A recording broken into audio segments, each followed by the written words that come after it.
Welcome to Two Sides of New York. Today we got a full show of NFL Week 4 recap. We're going to recap the season of the Mets and the Yankees, and we're going to give our 2019 MLB playoff predictions. Going right into it, we'll start off with the Giants since the Jets are on a bye week this week. Sam Darnold will be expected to play against Philadelphia Week 5. So going right into the Giants, Reed, what did you take from that game? The Giants continue their good play and winning 2 games in a row and have a 500 record for the first time since 2016. Giants beat the Redskins 24-3. Daniel Jones wins his home debut. Not as solid as his first game, but 225 yards with a touchdown. Did have 2 interceptions. Sterling Shepard looked fabulous. 7 catches, 76 yards. And I think this was the most important part, was the defense showed up big, only allowing 3 points. Yeah, the defense played really well for the first time, pretty much for the whole season. Jabril Peppers, who we said has been has underperformed very badly for the Giants so far. He had himself a great game. Yeah, he had that pick 6, and I don't know if it was underperforming. I think it's more like, you're the guy who we traded for Odell, and you're not doing anything. Yeah, so that had to feel great for him. Oh yeah, and that shouldn't be the case, because Jabril Peppers, he almost won the Heisman when he was in college, and he did play pretty well for the Browns going into this season. So a big game for Peppers for sure. Yeah, big game for Peppers, and a huge game for Janoris Jenkins, Jackrabbit, with 2 picks. So. The defense was looking young again. Janoris Jenkins was looking like his old self. So, and yeah, another good moment for the Giants in this game was seeing Dwayne Haskins come in and he looked awful. Yeah, he played very poorly. He was laughing at the decision of the Giants drafting Daniel Jones, and it turns out, as of right now, of course, Haskins has yet to play a full game yet, but Daniel Jones looking like he's going to be a really good quarterback, and who knows with Dwayne Haskins. They have an awful ownership and an awful situation over there in Washington. But yeah, some even rate them worse than the Wilpons. Oh, I'd say so for sure. They ban people from bringing in signs into their stadium because they always write signs about. So I mean, they might even be above Dolan. So yeah, so they're a mess in Washington. They're probably going to fire Gruden by the end of the season. Yeah, they have to if they keep playing like this, because that was an easy win. So Landon maybe should have settled for a little less, bro. Yeah, maybe. And the Giants right now 2-2, definitely on the up and up. If Golden Tate comes out and is explosive, that's a solid one too. Sterling Shepard, in my opinion, he's very underrated. I think he's honestly a top 15 receiver in the NFL. Yeah, and you have to play Ingram. You got to play against the Jets. You got another one against the Redskins. Right there, those are definitely winnable games. So I would not be surprised with Tate coming out. The Giants could definitely go on a run. Yeah, they can go on a run. If it's a shorter injury and it's just like a month for Barkley, look out. Maybe an unexpected season for the Giants. And another thing about the Giants, when it was definitely a totally different situation. But last time Eli was benched when Geno Smith took over as a starter, you could see Eli on the sidelines. He looked very dissatisfied. He looked like he just didn't even want to be there. But now it seems like he's at the aid of Daniel Jones, and it looks like he's there for everything, giving him a knuckle touch for every play, giving him a big hug after each win. So it looks like they have So I think Eli is really valuable on the sideline right now. Yeah, they have good chemistry together, and Daniel Jones is definitely more athletic than Eli ever was, but as a passer, they're kind of a similar quarterback. Oh yeah, they're very similar passing wise, but Daniel Jones, he's not just quick, he's fast. Oh yeah. Yeah, especially now, a lot of the quarterbacks in the NFL have to be good runners, and Daniel Jones is definitely up there with the best. Definitely. Yeah, he's a great runner. Danny Dimes is really good, really good. So moving on, he has it, I think. Oh yeah, he's just been great. The first 2 games, more than you guys could ever have imagined. Exactly, and I mean, I think he's showing that preseason wasn't a fluke. Yeah, like you guys would have taken like he didn't like you guys would have took like if he went out and lost his first two games, but like still played well. I'm sure all Giants fans would have taken that. But he's played great, and the Giants are winning some games now. All of a sudden. Yeah, for the first time in a few years. So let's see if they can keep it going. Yeah. So going into some more NFL news, Adam Thielen says in the post game press conferences about Kirk Cousins, you have to be able to throw. Kirk Cousins, who missed Adam Thielen on a deep ball late in the game. So Adam Thielen is obviously frustrated with his quarterback, Kirk Cousins. Yeah, I mean, you go from Case Keenum and you're in the NFC Championship, and then you sign Kirk Cousins, who you think is a top 7 quarterback in the NFL, and you guys take a step back.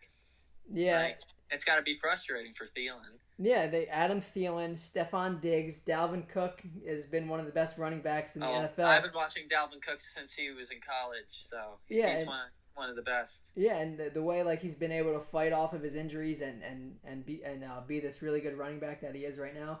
And the Vikings defense, they're always good. So it just seems like the weakest link on that team is Kirk Cousins, and it seems like the locker room's really frustrated. Obviously, Thielen's comments and Stephon Diggs, he requested a trade last week. Really? I didn't hear about that.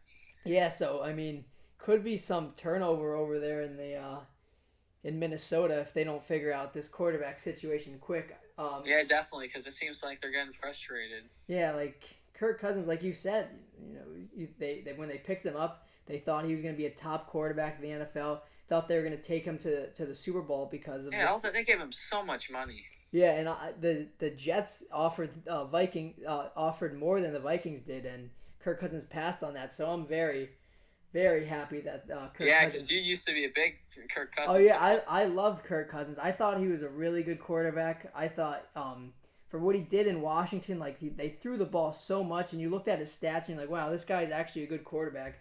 But now, ever since he left Washington, it just really hasn't been pretty one bit. That's been it, but it's just the guy has had great stats, but when you watch games that come down to the wire, he never gets it done. Yeah, it's kind of like the Matthew Stafford situation. You look at the numbers, and Matt Stafford's on pace to break all these records, but then you look, well, he's not really that clutch. Of course, Stafford has had some clutch moments in the NFL, some clutch game-winning drives, but if you look at it, the big picture, he really hasn't been that clutch. The same thing goes for Kirk Cousins.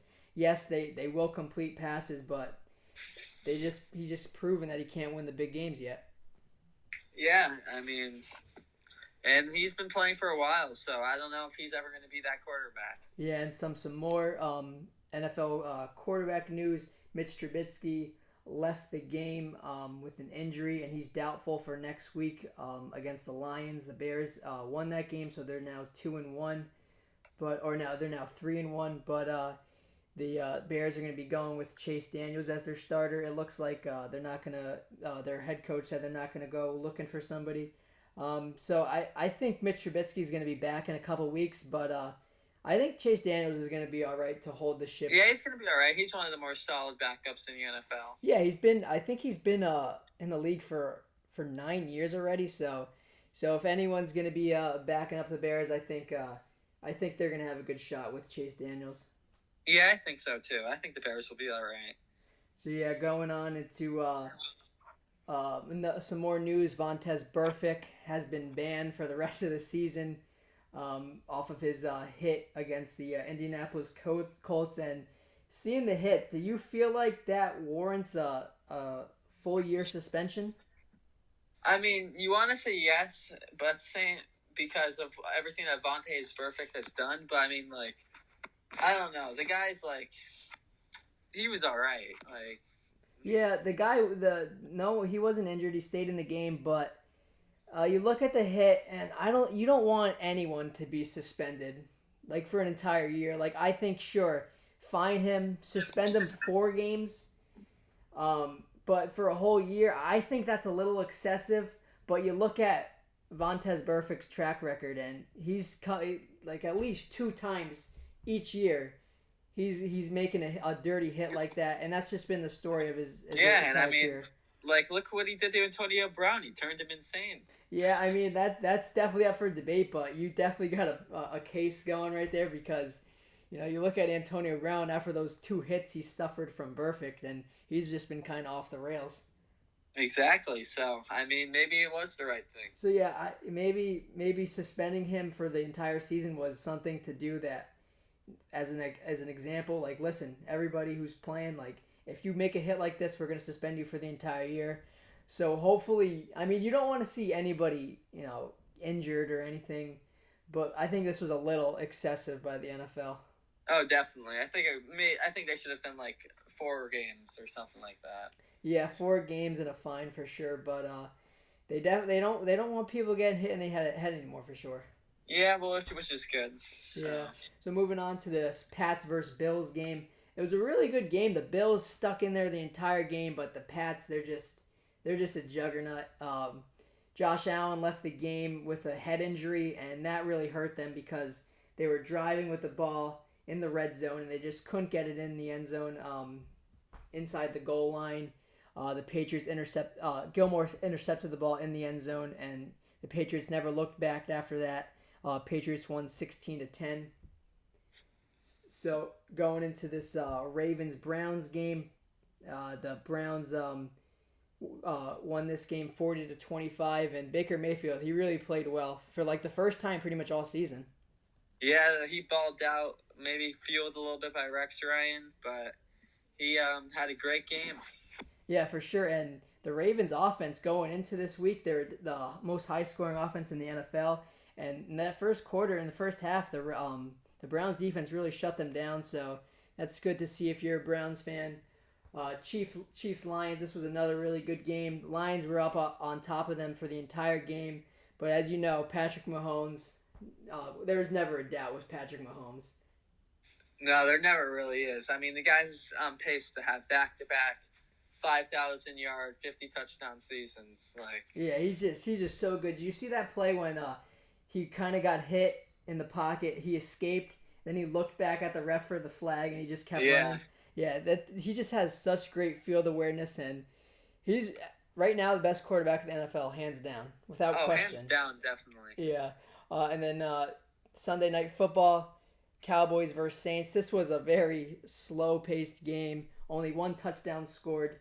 The Saints only made field goals, and they ended up winning 12-10. The Cowboys finally played a good competition team, and they lost, even though the Saints did not have Drew Brees. And Teddy Bridgewater has definitely held it down for the Saints. Now definitely, that's a good story. Yeah, the Saints are now 2-0 with Teddy Bridgewater as the starting quarterback, and it is a great story considering Teddy Bridgewater's leg was just done, and now he's winning some games in the NFL. Yeah, winning games in the NFL and for a competitive team too. So do you think the Cowboys are phony? I mean, I hate the Cowboys, so it's impossible not to be biased towards that. So. Yeah, but I think their offense definitely is phony. Yeah, this was a huge test for the Cowboys. The Saints have a pretty good defense, and they just couldn't. They were only able to score 1 touchdown. The Cowboys' defense was very good. I think that's definitely the strongest unit on their team. But Zeke, he scored a touchdown. Other than that, at the end of the game, they could not move the ball at all, the Cowboys. So going into next week, I'm eager to see how well they play. Yeah, we'll see how they rebound from a loss. If they spiral down or if they can bounce back. Yep. So now we're going to be going into some baseball. I'm gonna recap the Mets season. So the Mets finished their season 86-76, 10 games over 500, 3rd in the National League East and 3rd in the National League Wild Card. I predicted the Mets to go 88, and I predicted the Mets to get 88 wins. 2 off on that prediction, but I'm looking at this year as a failure, but it did have a lot of pluses. You know what I mean? Yeah, definitely. It had some pluses. You had Alonso, McNeil, DeGrom's going to win another Cy Young, so yeah. So a lot to be happy. It was a fun season to watch, but disappointing in the end altogether. Yeah, a lot to definitely be excited about. So here are some of the pluses. Pete Alonso, one of the best rookie seasons of all time for sure. 260 batting average, 53 home runs, 120 RBIs. 941 OPS, and he's gonna win Rookie of the Year. Just unbelievable. If I would just ask. I was asking for Pete to hit 25 home runs this season, and he just totally exceeded all expectations, and it put together such a fantastic year. And he proved that he is the leader of that clubhouse. Yeah, definitely. They definitely seem to rally around him, and they all love him too. So Yeah, and here's another guy, Jeff McNeil. Jeff McNeil had a great season last year. This season was even better, a 318 batting average. The guy had 23 home runs. This guy was not scouted as a power hitter at all. Maybe he had a little bump from the juice balls that seems, all of baseball had that huge home run bump. But 23 home runs, that's so impressive by him. 38 doubles, and he also played every position they asked him to. He played second base, third base, left field, and right field, and he played all of them so well. So I'm very excited to see another full year from Jeff McNeil. He missed the last two series because he broke his forearm. So hopefully he says he'll be ready for spring training, which we're all anticipating. So I can't wait to see another full year from him. And then Jacob deGrom, another Cy Young season. 2.34 ERA, second in the National League, 255 strikeouts, the most in the National League, and a .97 WHIP, which is also the most in the National League. And another Cy Young, don't you think? yeah, another Cy Young looks for him, and good for him. He's Yeah. on his way to being the greatest Mets pitcher of all time. So you guys have two of the greatest Mets potentially all time with Alonso and deGrom. Potentially for sure. And that's why it's so sad how we couldn't get it all together and end up making the playoffs. A couple more pluses for the Mets. Michael Conforto, 33 home runs, 92 RBIs, 29 doubles. He also played a great center field. Michael Conforto, this was for sure his best big league season. And J.D. Davis, out of nowhere. I really was not familiar with this guy coming into the season. He batted .307, hit 22 home runs. He batted .354 at Citi Field. And at the beginning of the season, very limited play time. They asked him to move to left field, and he did well in left field. He has a great arm, threw out so many runners at home plate this year. So excited to see a full season out of J.D. Davis for the first time. And finally, Ahmed Rosario, 287 batting average, and he played some very good shortstop. Besides from like the first quarter of the year where he wasn't playing well in the field, and that's about it. So definitely Ahmed's best season thus far. Yeah, no, he definitely showed up.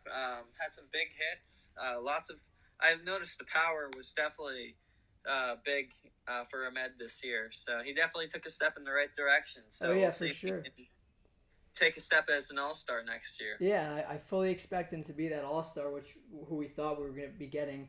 So what's now here's going to be the negatives. So what really did the Mets in this year was the bullpen. This Cano Diaz trade. The Mets bullpen posted an ERA of 4.99, and opposed to the starters' ERA, which was the second best in baseball. So the bullpen was just awful the entire year. We blew lead after lead after lead. Some of the games that really jump out to me was that Edwin Diaz blown save in Los Angeles. Then he had another one in Arizona. And then we also had that 6-run blown lead in the ninth inning against the Nationals. You look at all these games where, of course, teams are going to blow saves throughout the entire year. But if you look at those games where the Mets had 3-1 leads and should have won, the Mets are a 90-win 2015 year. This was my favorite Mets season to watch because we got to see, besides the bullpen, we got to see pretty good baseball. Everyone was hitting the entire year for the most part. We did have some stretches where we couldn't hit. Of course, we had all those games where we couldn't hit for deGrom. But in the end, for sure, this year was a failure, but we have a lot to build on going into next season.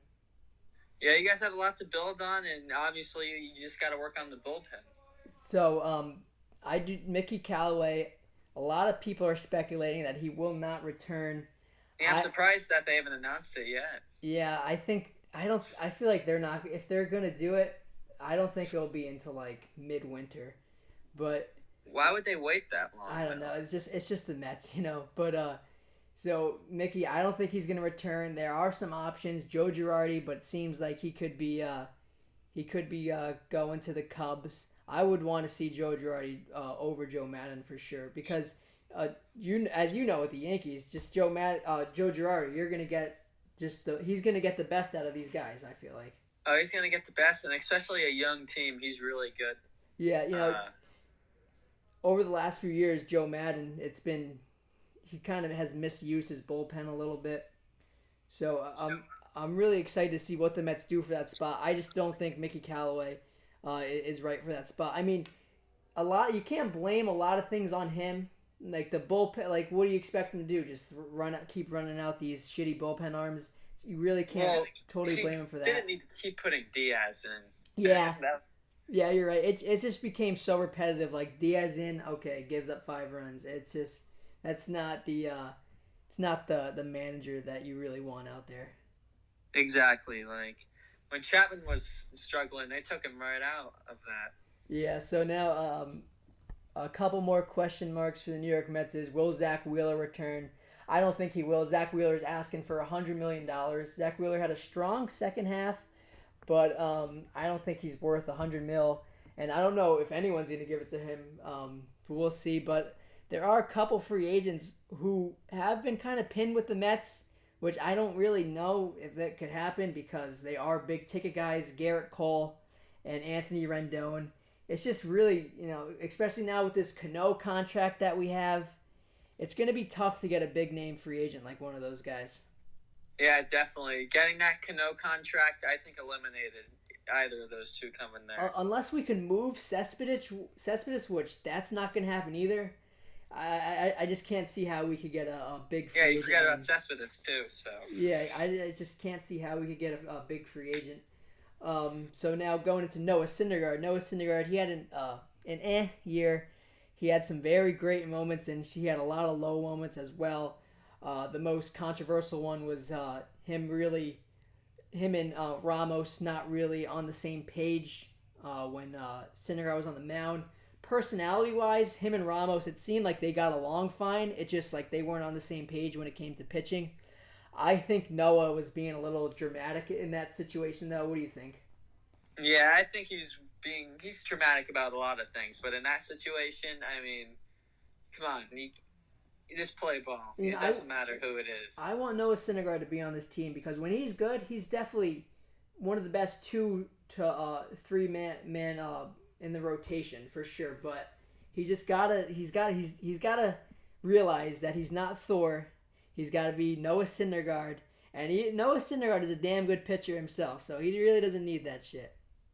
Yeah, he's got to be less egotistical next year, in my opinion. So, next year the staff is looking good. It's going to be DeGrom, probably Noah Syndergaard, Stroman, Steven Matz, and we're going to have to fill in some way else for that 5th starter.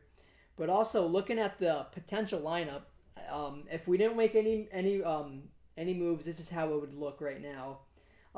DeGrom, starting pitcher. Ramos at catcher, Alonso at first, Cano second, Rosario shortstop, McNeil third, Davis left field, Nemo center field, Conforto right field, and on the bench we'd have Lowry, Cespedes, Nito, Panic, and Dominic Smith. Dominic Smith came first plate appearance back from the injured list, hit a walk-off home run in the Mets' final game.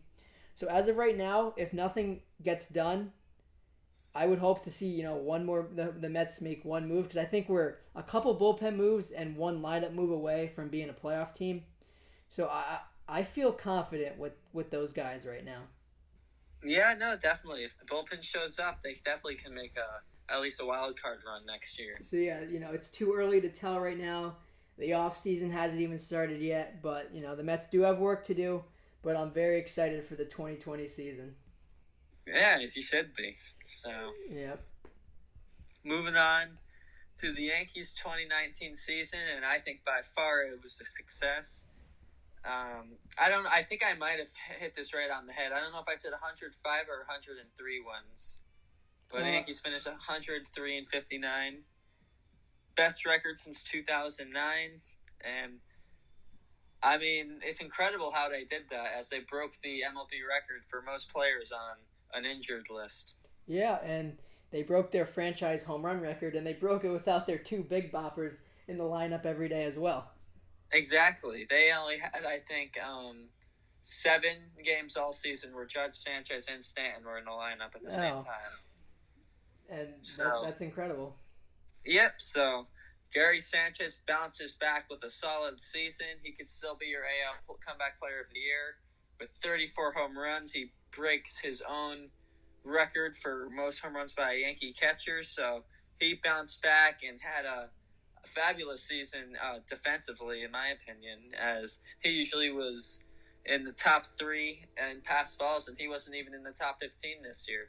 Yeah, he's Gary Sanchez. If I had a vote, I'd pick him to be my comeback player of the year. I never liked Gary Sanchez, but he definitely showed a lot of guts this year, coming back and proving a lot of people wrong about his defense. And he wasn't really the most consistent with the average, but he's been hitting the home runs the entire season. Yeah, he was hitting home runs all season, had a few DL stints, so that probably prevented him from hitting 40 home runs as a catcher, was what's been amazing. But good to see that he was back this weekend and healthy, because I think he's going to be a huge part of what we do in October. Mm-hmm. So DJ LeMahieu exceeded his expectations and more. The Yankees signed him to a 2-year, $24 million contract, and I think he already outplayed that 2 years already. Yeah, and exceeding 327, 26 home runs, 102 RBIs. exceeding expectations and way more. Like, did you expect him to be an MVP candidate at the end of the season? No, I just thought he was going to be a solid 300 hitter. Yeah.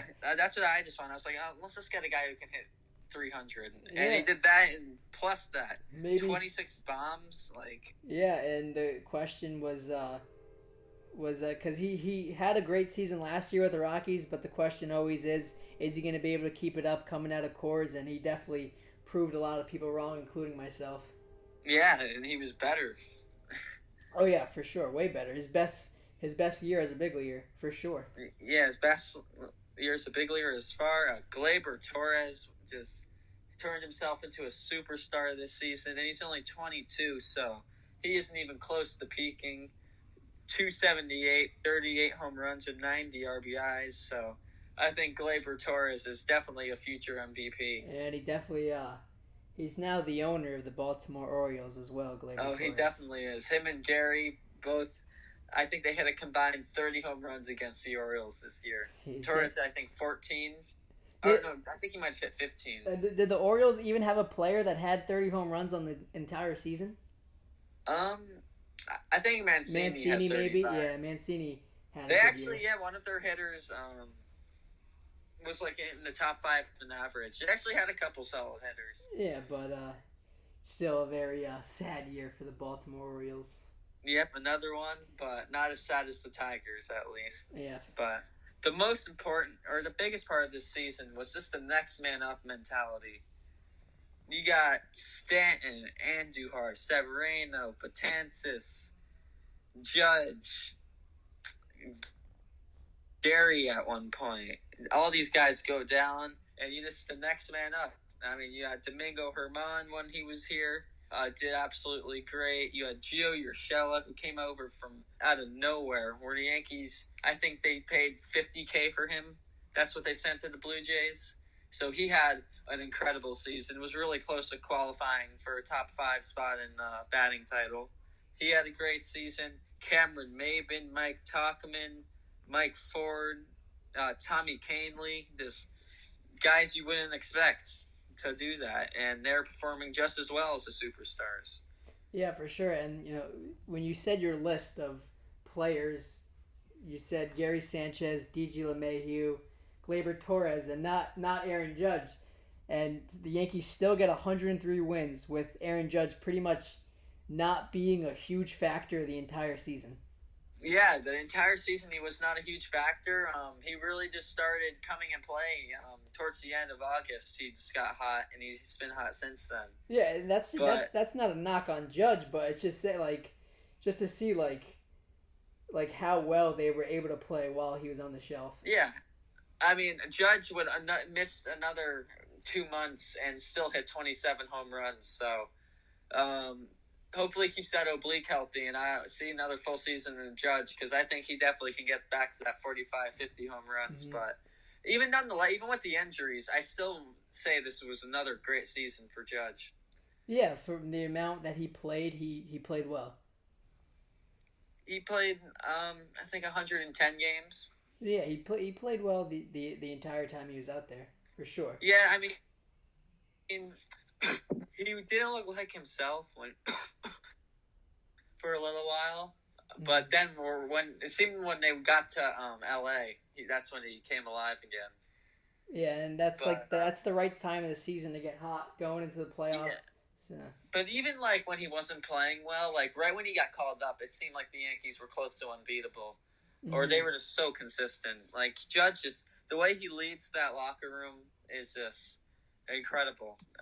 And you see it if you go to a game, you see him. He's the last guy to the dugout every time because he's giving the guy knuckle touch and making sure everyone goes into the dugout before him. So yeah, he leads this team well. So do you think this team's World Series or bust?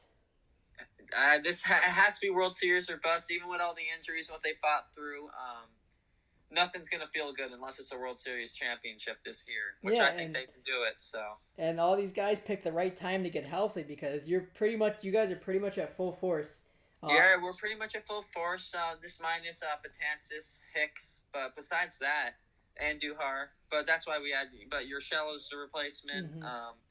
Gary came back this weekend. Encarnacion, as long as there's no setbacks, he's going to take some live BP, and he should be back out there as your DH Friday. So, got pretty much everyone. So yeah, Severino's back, but just had one bad inning in Texas. But besides that, he looked like his normal self. He actually had arguably one of his best starts of his career. His second start back from the IL, he had 5 innings and 9 strikeouts, which was the quickest for him to get 9 Ks in a game before. So he looks good. It seems like Paxton's going to be good to go as well. Yeah, Paxton's good to go. They were just being cautious. It was his last start of the season. He just had a little butt cramp was all. A little tightness in the glutes, that's all. A little tightness in the glutes. He said that he could have pitched through it. But yeah, no point of stretching it though, for sure. Yeah, because he's going to be your starter Friday. So yeah, let's go into our postseason predictions now. Yep, so it's here. Very exciting. I cannot wait for this postseason to start. I'll start with the National League wild card. We got the Nationals versus the Brewers. I think the Washington Nationals are going to come out on top on that one because Max Scherzer, he really hasn't been. He's been in his coldest stretch with the Nationals. But I think he's going to bounce back and have a great wild card game, and the Nationals are going to win. Yeah, I also have the Nationals. I think, Max Scherzer, I think you're going to see a Madison Bumgarner-like performance out of him. I think you're going to see him go 8-9 and just be completely dominant, and strike out batters left and right. And the Nats are going to cruise to a nice victory. Okay. I don't think it's going to be easy, but I think towards the end, the Nats are going to pull away. Scherzer's just going to be dominant. It's going to be too much for the Brewers. Okay, and who do you think's winning the American League wild card game? I have the Rays. I just think Charlie Morton on the mound. I think he's been he just was so clutch in 17 for the Astros, pitching both Game 7s of the World Series and the ALCS, and just shut both the Yankees and the Dodgers down. So I just think he's going to do the same with the A's, and I think a very low-scoring affair, maybe 2-1, 3-2 game. It's going to be exciting, but I think the Rays are going to come out on top. I agree with you. I'm picking the Rays as well, but I think it's going to be the same story with the A's as it was last year. They're going to throw out a starting pitcher who has no business starting in that game, and the Rays are going to rally in like the first 2 innings and put up a lot of runs, and I think it's going to be over quick. So yeah, I have the Rays coming up on top. So now going into the National League Division Series, which I'd have the Nationals against the Dodgers. I have the Dodgers taking that one. Just look at the Dodgers offense; it's been great the entire year. Kenley Jansen has been a question mark, but I think have enough to overcome the Nationals for sure. Yeah, I think the lineup's just going to be too much. Scherzer, you're not going to have him for game one, so I think the Dodgers will take that one in 3 or 4. Yeah, but and then looking at the Nats season, it was a great year. You looked at them early in the season. Trey Turner was out. The offense In was May, dead. yeah, there was something in May that they had the second worst record in the NL. Yeah, and without Bryce Harper, they got Anthony Rendon, who knows if he's going to be there next year. He had a great year. Victor Robles had a great year. Trey Turner had another really good year, and Juan Soto. He's proven to be one of the best young players in baseball. At only 20 years old, the guy is one of the best plate discipline in baseball, and he had himself a great year. Yeah, he had himself a fabulous year, and he's a guy who can win MVPs as well. So the Nats definitely have a bright future, even with the face of their franchise leaving. So you have the Dodgers winning as well? Yep, I got the Dodgers winning that one as well, pretty easily. I just think Kershaw, Ryu, they're just going to shut him down. I can just see Bellinger and Peterson, this Turner. It's going to be too much for him. Yeah, for sure. So now especially they're just going to, once they get their starters out, I just think the Dodgers are just going to pour it on. Yeah, the Nationals bullpen all year has just been garbage. Yeah, it's been that story for a while for the Nats, so it'll be a good season, but I think the Nats are going to come up short in LA. We're not going to count this wild card series as a win for as a playoff win for the Nationals, right? Or like a playoff series win? You give them a playoff game win. But yeah. So the Nationals are still trying to find that first playoff series win in their franchise history. Yeah, they're still trying to find it, and who knows? I mean, I'd be happy for them if they beat the Dodgers. Oh yeah, that'd be a great story. Yeah, it'd be hilarious, especially Harper sitting at home for that, and the Nationals going on to the next round. Yeah, it'd be a big smack in the face to Harper. Yeah. So American League Division Series. Since we both picked the Rays, Stros versus Rays, who do you got? I have the Astros in 5. I think the Rays are really going to challenge them. I think the Rays, they can, if everything goes right for the Rays, they can win the series, but the Astros are just too good, and I think they're going to just edge out the Rays, but I think it's going to be a really good series. Yeah, I totally agree with you. It's going to be a really exciting series, but I think it's going to be the Astros pitching that's going to overtake the Rays, because you look at the Rays, they got some decent starters, Charlie Morton, but I just think the Stros pitching is far more superior. Yeah, I definitely think so. I think, same thing if the Yankees faced off against the Rays. Yeah, the Rays have good pitching, but I think the Yankees pitching is just as good, and they can shut down the Rays, and their offense is just going to break through. So I think that's what it's going to be with the Astros as well. Yeah. And then back on the other side in the another National League Division Series game, we got the Braves and the Cardinals. The Cardinals definitely one of the hottest second half teams in baseball. They pulled ahead of the Cubs and the Brewers to take that National League Central title. They'll be facing the Braves, but I think the Braves, they're just far more superior than the Cubs. You look at Ronald Acuna, Freddie Freeman. And the Braves have just been putting up great offensive numbers the entire year. Yeah, the Braves have been putting up a lot of offensive numbers, but that pitching and starting staff, this kind of scares me. I don't know what Soroka's going to do for you in the playoff games, so this is going to be my upset of the postseason. I think the Cardinals are going to take this in 5. Yeah, I could see that. I think the Braves are going to pull it out, but I could for sure see the Braves bullpen not show up, because they went out and they got Shane Green, and he underperformed since the Braves got him. He lost the closer's job, and it's that Braves bullpen is a real question mark.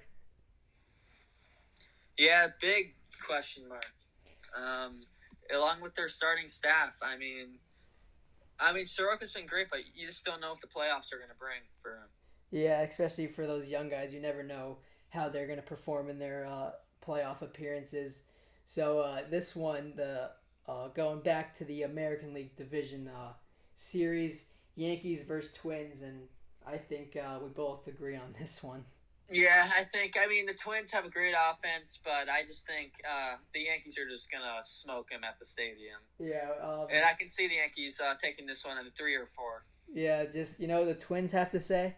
They just got to be like, well, I'm going to just have to call the Yankees my daddy. Yeah, I mean, I just think as long as they be careful, if the Yankees just avoid home runs, I mean, this got to do what Belichick does. Just avoid home runs and you'll shut the Twins down. Yeah, it's crazy how the Rays, the Stros and the Rays, the Twins, and the Athletics. If they match up against the Yankees in the playoffs, they just forget how to play baseball. It's ridiculous. Yeah, they really do. So don't jinx it. But I think Paxton, he had one of his best starts against the Twins. I'm sure Sevy would have some gas, trying to redeem himself for the wild card game. So you don't think the Twins are going to put up any? You don't think they're going to be any trouble? No, I mean, I think they might come out and shake us up a little bit in Game 1 in Minnesota, but I don't think they're going to do anything at Yankee Stadium. Oh, yeah. Yeah, I think we're just going to – that place is just going to be rocking, I think. I think they'll make some, they'll make some games close at the end, but if you look at the series as like a whole picture, I think the Yankees are just going to dominate throughout. Yeah. I mean, I think they might win one game in Minnesota, but I think the Yankees will, or at least make one game close. Maybe the third game, they'll give a little, bases loaded. Chapman makes everyone nervous and then shuts it down. Probably something like that. All right. So going into our championship series, I have the Braves versus the Dodgers. I think the Braves are gonna pull off that one, but like you said, the Braves do have some questions on the bullpen. I think what's going to ruin I think Kenley Jansen is going to kill the Dodgers. That's what I think is going to happen. Yeah, I mean, I would love to see something epic like that happen. Acuna comes up in the 9th and just walks it off, something like that. Acuna is just so electric. Like, I just feel like he's going to make so many big plays in this whole playoffs that it's going to be hard to it's going to be hard to get him out. Yeah, definitely. It's going to be really hard to get Acuna out. He's going to be pumped up and making Atlanta loud.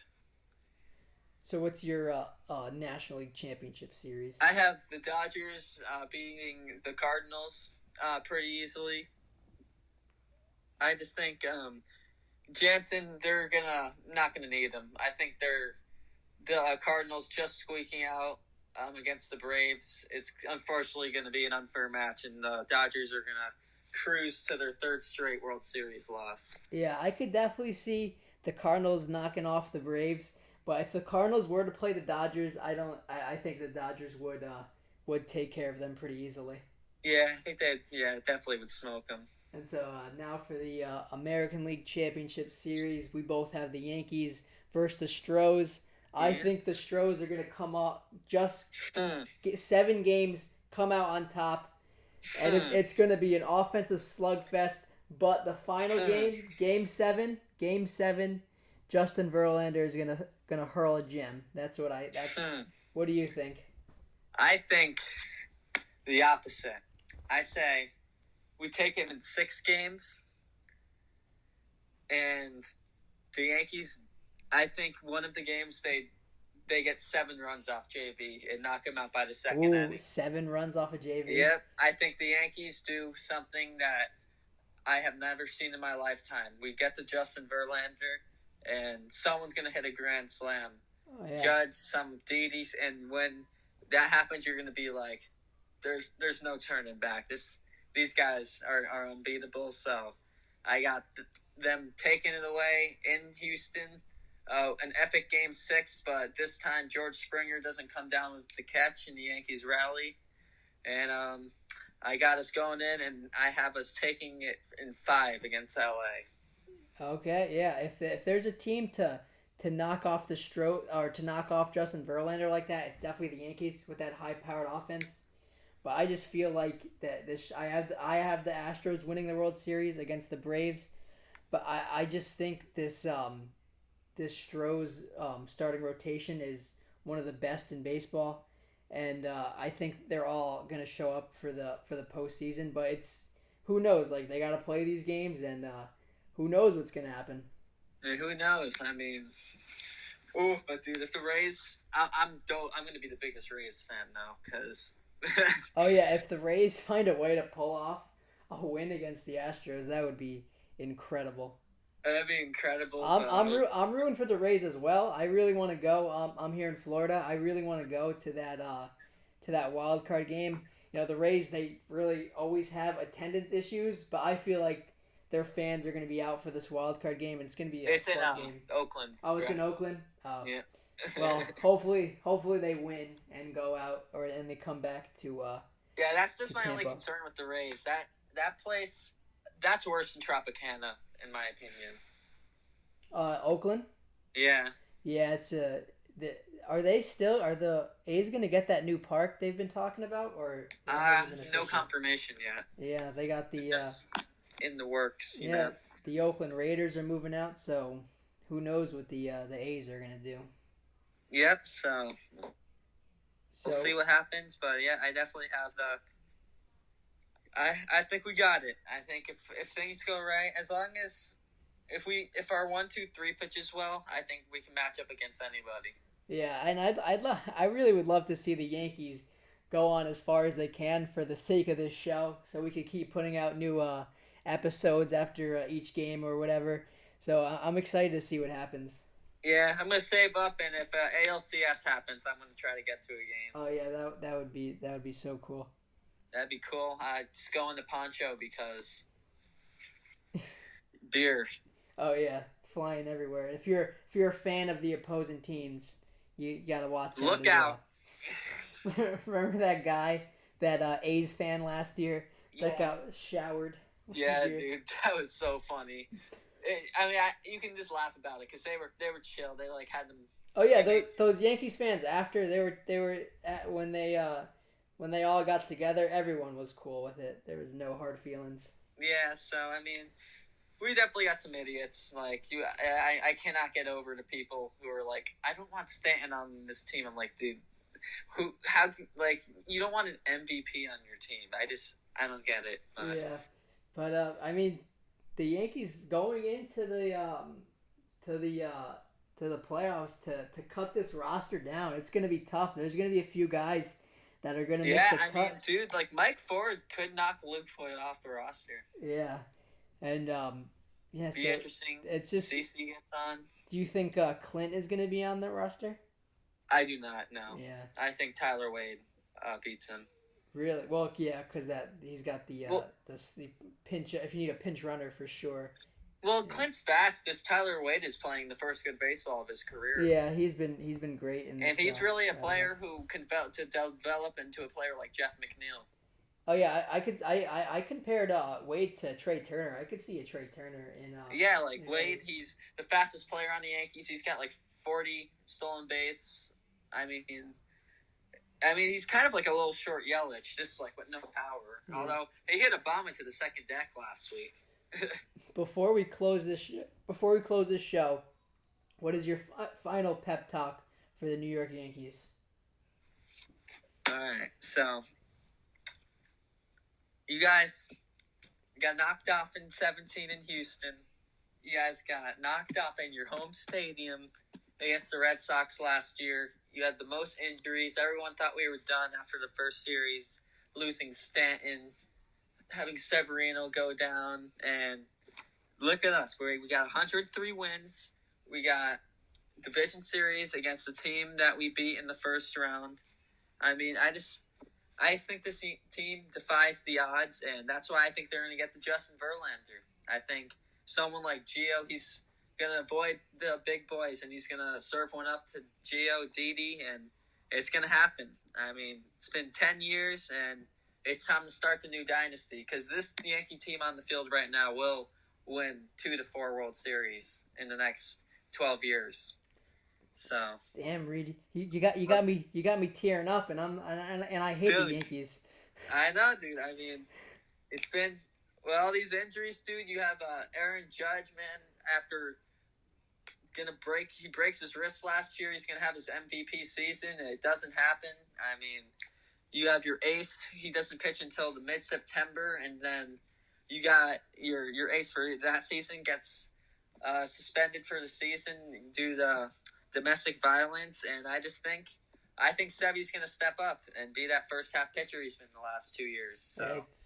He's had some really good games in the postseason, Sevy, and I do think he's gonna turn that corner to becoming an elite postseason pitcher, and we'll see. There you guys have it. Thank you for listening. Follow us on Twitter and Instagram at 2Sides of New York. Thank you guys. Yep, thank you guys.